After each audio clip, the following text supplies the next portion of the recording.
गडचिरोली येथे अनुदानित आदिवासी आश्रमशाळेमध्ये 3 आदिवासी मुलींचा सर्पदंशाने मृत्यू होणं ही महाराष्ट्र सरकारला लाजिरवाणी बाब आहे. कारण एकीकडे विकासाचे गप्पा मारणारे हे सरकार आणि हे आदिवासी विकास मंत्री आज आदिवासी मुलींना जमिनीवर झोपावं लागते, त्यांना कॉट नाहीये. ही फक्त त्या गडचिरोलीची परिस्थिती नाहीये, संपूर्ण महाराष्ट्रामध्ये ही परिस्थिती आहे. आणि या माध्यमातून त्या मुलींना सर्पदंशाने 3 आदिवासी मुली मृत्युमुखी पडतात. मी असं म्हणतो, महाराष्ट्राच्या मुख्यमंत्र्यांना आता तरी डोळे उघडून या आदिवासी समाजाच्यावर होणारा अन्याय हे मुख्यमंत्री या ठिकाणी कशा पद्धतीने न्याय देण्याची भूमिका आपली मुख्यमंत्री महोदय आहे का आज आपली? आदिवासी विकास मंत्री, आपण या विषयावर काय बोलणार आहात? संपूर्ण महाराष्ट्रामध्ये हीच परिस्थिती आहे.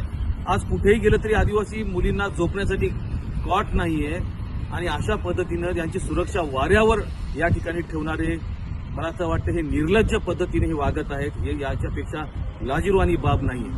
आज या कोण जिम्मेदारी घेणार आहे? पहिल्यांदा मला या ठिकाणी ठरवाच. या ठिकाणी या 3 मुलींची मृत्यू या ठिकाणी झाला, कोण जिम्मेदारी घेणार आहे? माननीय मुख्यमंत्री मोदी, आपण जिम्मेदारी घेणार आहात की त्या मुलींना आम्ही क्वाड पुरवू शकलो नाही, त्यांची सुरक्षा त्यांना देऊ शकलो नाही, ही जिम्मेदारी आपण घेणार आहात का? माननीय आदिवासी विकास मंत्री, आपण ही जिम्मेदारी घेणार आहात का? फार वाईट परिस्थिती आहे आज. खरं तर काल जागतिक आदिवासी दिन साजरा करायचा आणि त्या ठिकाणी 3 मुली, आईवडिलांपासून या 3 मुली हिरावून घेण्याचं काम या ठिकाणी झालेलं आहे.